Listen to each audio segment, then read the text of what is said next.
Hello friends, welcome to my YouTube channel. In this video I will show you how to use find and replace function in Excel. Okay, so if you are using Microsoft Excel, this video will show you how to use find and replace function.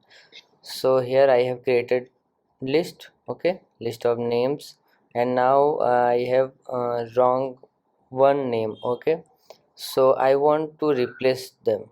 Okay, so here you will see the name is multiple times.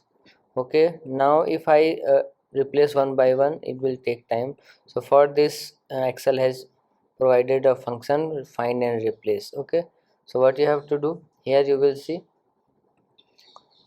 find and select option. Now click on, here you will see replace option. Click on replace, and then I want to replace this. Now if you want to replace, I want to replace this name. Okay,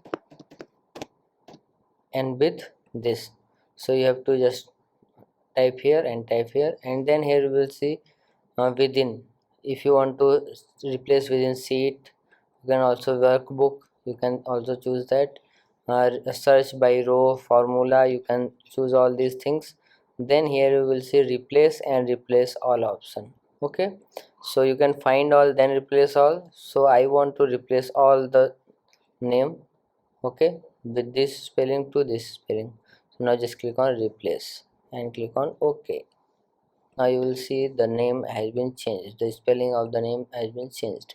So like this you can use find and replace function in Excel. So if you like this video, please like my video and also subscribe my channel for more videos like this. Thanks for watching.